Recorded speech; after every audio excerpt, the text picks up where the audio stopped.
Acordei no dia do casamento do meu filho com um som abafado de choro vindo do banheiro. Quando abri a porta, vi minha esposa, Antônia, ajoelhada no chão, em um silêncio que me pareceu aterrorizante. Ao redor dela, longas mechas de cabelo loiro platinado estavam cortadas e espalhadas por toda a parte. Sobre a pia, estava uma máquina de cortar cabelo, ainda com fios presos entre as lâminas. Ao lado, havia um bilhete escrito à mão, de forma apressada. A mamãe parece velha demais. Ajudei ela a ficar mais jovem para o vídeo do casamento. Naquele momento, compreendi algo com clareza cristalina. Aquilo não era um casamento. Era uma performance para as redes sociais. Estou contando essa história não para chamar atenção, mas para que a verdade seja ouvida até o fim. Se você está lendo isso agora, por favor, acompanhe este relato e me diga de qual parte do Brasil você está lendo. Para mim, aquela manhã não começou com bênçãos. Começou comigo ajoelhado ao lado da minha esposa no chão frio de cerâmica, cercado pelos pedaços do que um dia foi o seu cabelo.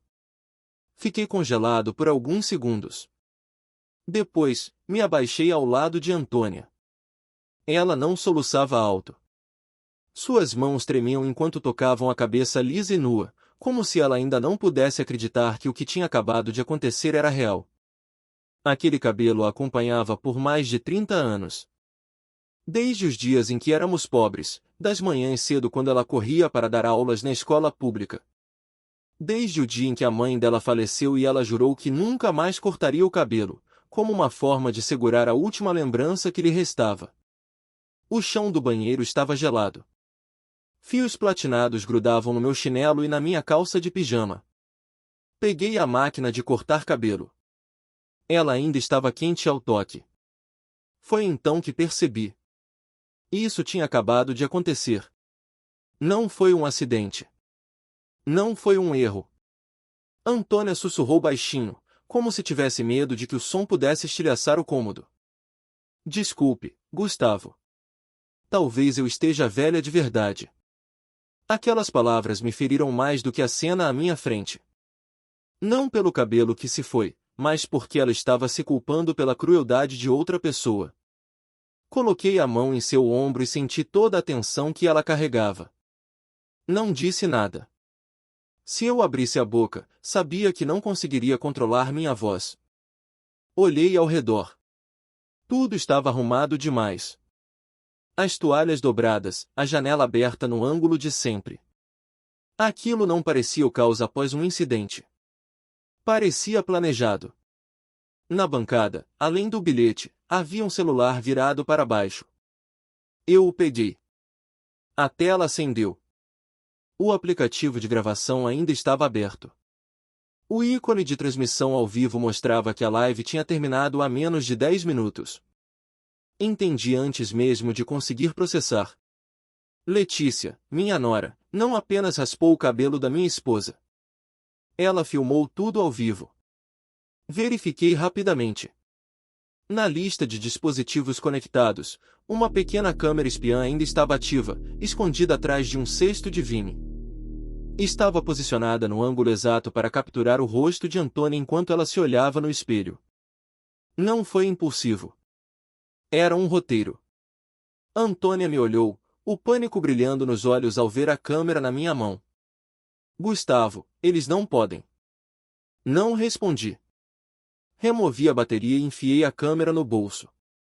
Levantei-me e tranquei a porta do banheiro por dentro, como se isso pudesse protegê-la um pouco mais. Lá fora, a mansão que alugamos em Búzios acordava lentamente. Funcionários do buffet moviam-se silenciosamente pelos corredores. O cheiro de flores frescas inundava o ar. Uma manhã perfeita para um casamento meticulosamente encenado. Ajudei Antônia a se levantar. Levei-a de volta para a cama e a envolvi no roupão mais grosso que tínhamos. Você não precisa sair agora, eu disse calmamente. Deixe que eu cuido disso. Ela sentiu, mas sua mão continuou apertando a minha, como se soltar fizesse tudo desmoronar novamente. Saí para o corredor e fechei a porta do quarto. Assim que a tranca estalou, ouvi o choro dela começar. Não era alto, mas foi o suficiente para eu entender uma coisa. Algumas feridas não precisam de sangue para deixar marcas para a vida toda. Caminhei pelo corredor em direção à suíte master, onde os noivos estavam se arrumando. Cada passo parecia mais pesado que o anterior. A raiva de antes tinha sumido. Em seu lugar, surgiu uma frieza familiar. A mesma sensação que eu tinha quando enfrentava falhas críticas em projetos de engenharia offshore na Petrobras, onde uma decisão errada poderia paralisar uma plataforma inteira. Ouvi risadas vindo do quarto de Tiago, meu filho. A voz de Letícia era nítida e vibrante. A de Tiago, apressada. Parei. Não por hesitação, mas porque algo dentro de mim ordenou que eu parasse. Pela fresta da porta, vi os dois olhando para a tela de um celular. Letícia inclinou a cabeça, satisfeita. Tiago estava atrás dela, com a mão em seu ombro. Eu não queria ouvir atrás da porta, mas certas verdades encontram você, mesmo quando não são convidadas. Talvez tenha sido um pouco demais, Letícia, Tiago disse baixinho. Mas se o vídeo viralizar no Reels e no TikTok, vai valer a pena, Letícia riu. Relaxa. Velhos sempre perdoam. Fiquei imóvel. Não por choque, mas porque aquela frase soou ensaiada, como se tivessem discutido isso antes. Não escutei mais nada. Afastei-me antes que me notassem. Eu não queria um confronto ali. Para mim, todas as peças importantes já estavam no lugar. Quando voltei para o quarto, Antônia estava mais calma. Ela estava sentada, com as mãos repousadas no colo. Seus olhos estavam cansados, mas o pânico havia desaparecido. Estou bem, disse ela, embora eu soubesse que não era verdade. Sentei-me ao lado dela. Não havia mais dúvidas na minha mente sobre o porquê daquilo. A única coisa que restava era decidir o que fazer a seguir. Eu sabia que, se levantasse a voz agora ou arruinasse a cerimônia de forma emocional, Antônia seria a única prejudicada novamente. Letícia queria o caos para gerar engajamento. Tiago precisava de dinheiro. Ambos acreditavam que eu ficaria em silêncio, como sempre fiz. Eles estavam acostumados com minhas concessões, mas, desta vez, eu não iria gritar. Eu iria fechar todas as portas que eles acreditavam estar permanentemente abertas. Saí do quarto assim que Antônia caiu em um sono exausto. O corredor que levava à suíte nupcial tinha um tapete espesso que abafava meus passos. Eu não sentia mais urgência em confrontá-los, eu precisava entender o quadro completo. Não apenas o que aconteceu com Antônia, mas por que meu filho aceitou o silêncio. A porta da suíte estava entreaberta. A voz de Tiago me parou por instinto. Era um tom baixo e apressado. Não se preocupe, disse ele, serão apenas alguns minutos desconfortáveis. Letícia respondeu sem hesitar. Eu preciso dos números. Quanto mais controverso for, melhor o vídeo performa. Ouvi o barulho de papéis. Tiago soltou um suspiro. Se atingirmos essa meta, a receita de anúncios e patrocínios cobrirá tudo. O banco está pressionando o empréstimo, não pode mais ser adiado. Letícia deu uma risadinha. Está com medo? Sua mãe é mole, ela não vai ousar fazer um escândalo. Além disso, o cheque já está pronto. Encostei-me na parede fria.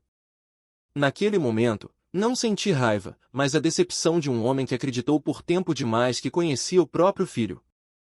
Tiago baixou ainda mais a voz. Só precisamos que o dia de hoje passe. Depois da cerimônia, tudo ficará bem. Meus pais sempre ficam do meu lado. Aquela frase apagou qualquer dúvida que me restava. Não era pelo dinheiro, mas pela forma como ele falava da própria mãe, como um fator previsível, algo a ser usado. Afastei-me antes que abrissem a porta. Eu precisava manter a calma por mais um tempo. Lá fora, a neblina sobre o mar de Búzios estava se dissipando. A luz da manhã incidia sobre as colunas de pedra e os arranjos de flores. Tudo parecia perfeito demais, tão perfeito que soava falso. Perguntei-me quando, na minha vida, confundi silêncio com consentimento. Pensei em Tiago quando criança, os meses que passei embarcado enquanto Antônia cuidava de tudo sozinha. Eu tentei compensar a ausência assinando cheques, acreditando que essa era a única responsabilidade de um pai. Ensinei meu filho a calcular riscos, mas nunca o ensinei quando parar. Um funcionário passou por mim e cumprimentou com a cabeça. Retribuí o gesto. Ninguém sabia que, a poucos metros dali, uma linha invisível havia sido cruzada. Voltei para o quarto. Antônia ainda estava deitada. A curva suave de sua cabeça nua era suavizada pela luz. A dor não desaparecia com o sol. No meu bolso, a pequena câmera ainda estava lá. Coloquei-a sobre a mesa. Um objeto tão pequeno, mas suficiente para expor toda uma mentalidade. O que eu ouvi bastava para saber que aquilo não foi um descuido, foi uma decisão pesada e aceita pelo meu próprio filho. Desci até a recepção, onde os convidados começavam a se reunir. Risadas educadas, conversas sobre um casamento dos sonhos. Uma pergunta se repetia na minha mente. Se eu falasse agora, quem eu estaria protegendo? Antônia ou apenas o meu próprio orgulho? Para Letícia, o objetivo era a atenção, para Tiago, o dinheiro era a fuga.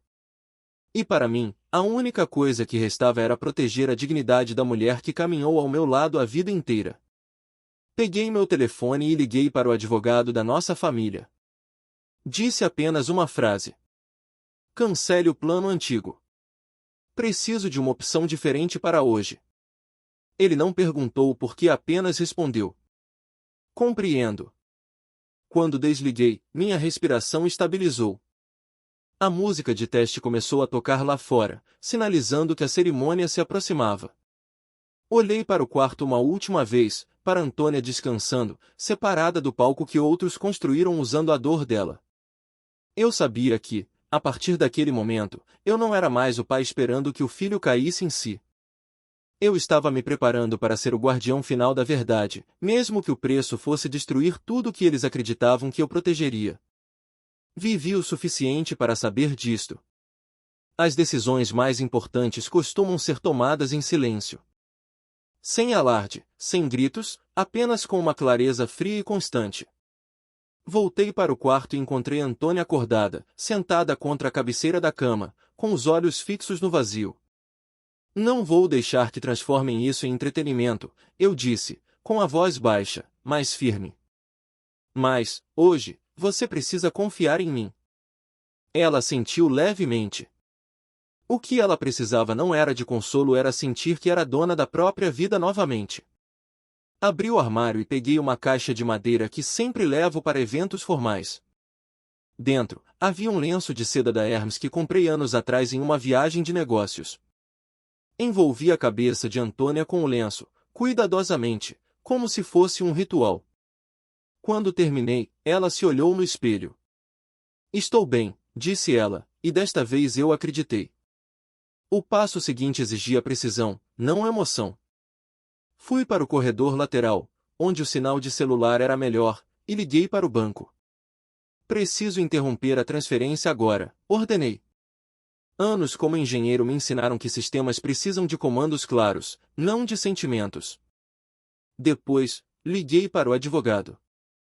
Pedi que redigisse um novo acordo. Todo o dinheiro que seria o presente de casamento seria colocado em um fundo fiduciário apenas no nome de Antônia. Sem propriedade conjunta, sem cláusulas abertas. Ao caminhar de volta, percebi que a mansão tinha uma energia estranha. Vi rostos desconhecidos com equipamentos de filmagem posicionados nos cantos. Seus olhos não buscavam nada sagrado, buscavam momentos para capturar.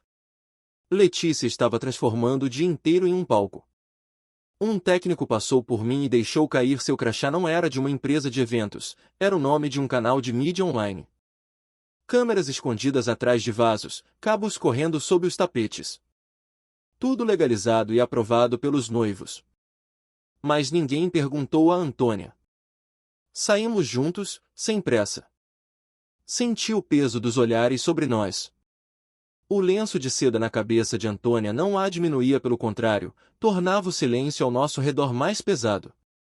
Letícia, ao nos ver, congelou por um segundo, mas logo estampou seu sorriso profissional de influenciadora.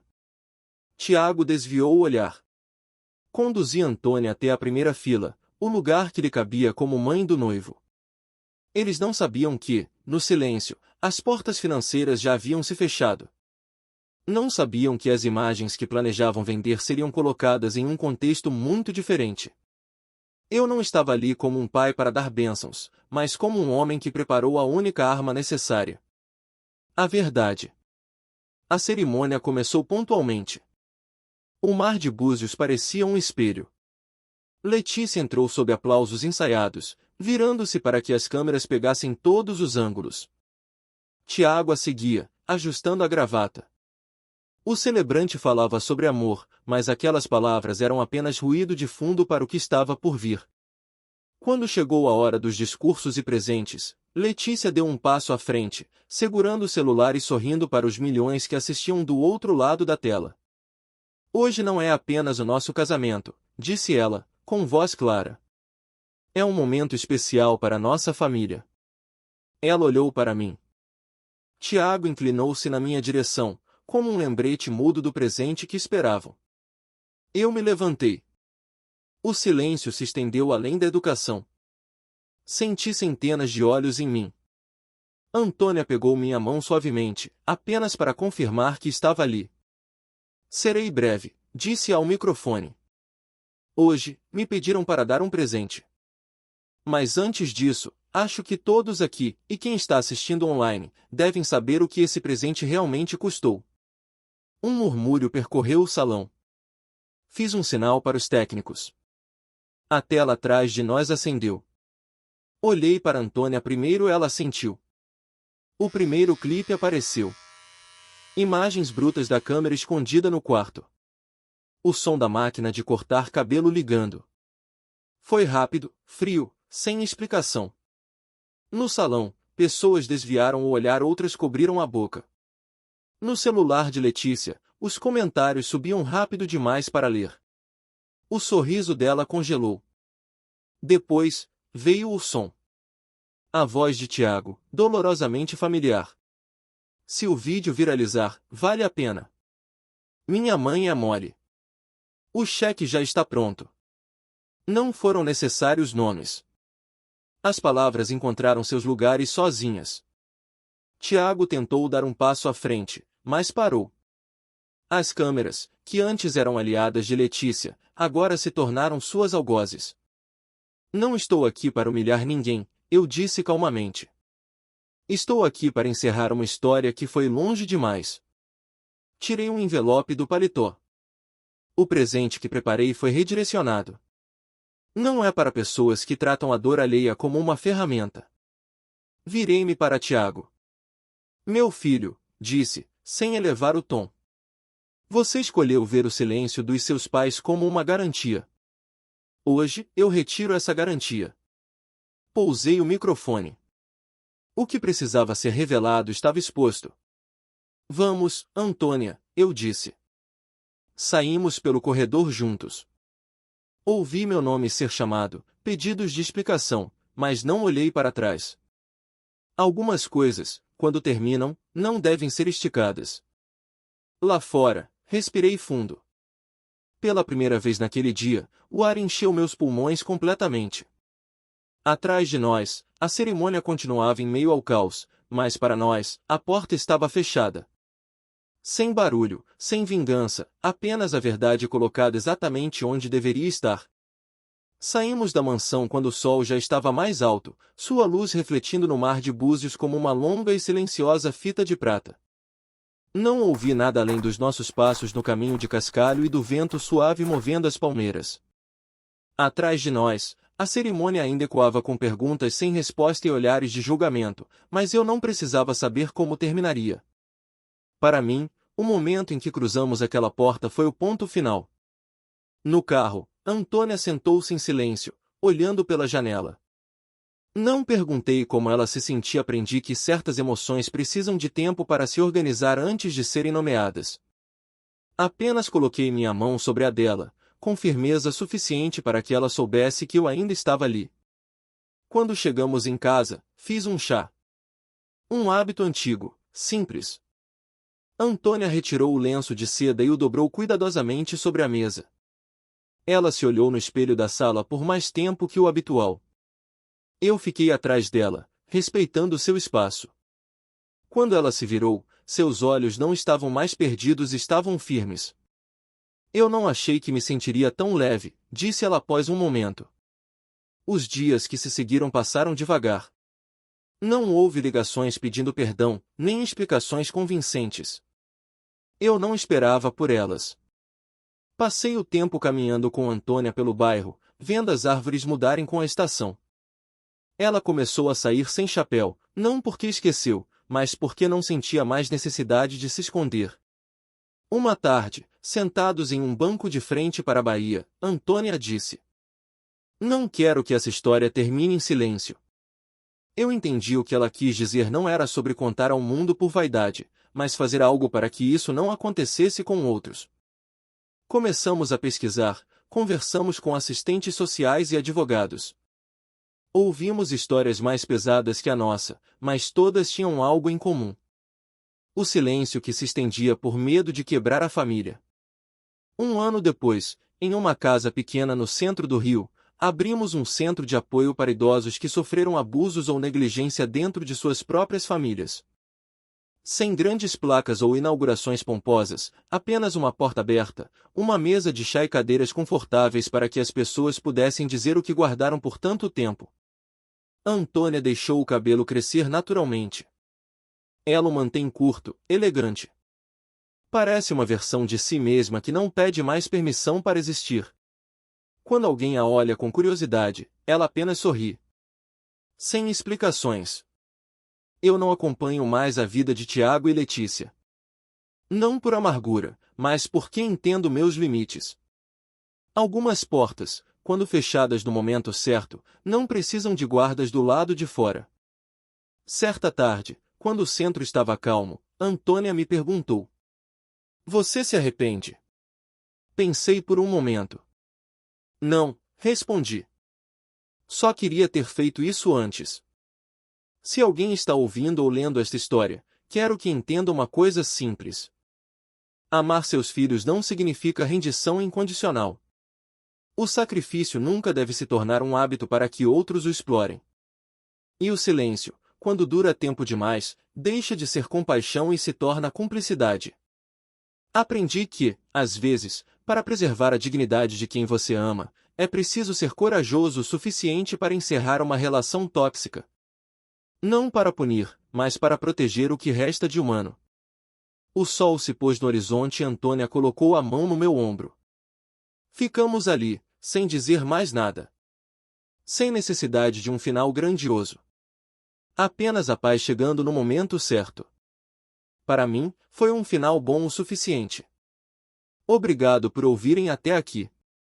Desejo à sua família respeito e dignidade em cada escolha. Obrigado por ouvir minha história até o fim. Se ela tocou você, deixe seu like, escreva nos comentários o que mais te marcou e não se esqueça de dizer de onde você é. Inscreva-se, muitas outras histórias importantes ainda estão por vir. E para garantir que continuaremos sempre juntos, não deixe de clicar no link no comentário fixado e entrar na nossa comunidade no WhatsApp. Sua presença lá é muito importante para nós. Desejo a você um excelente dia e até a próxima história.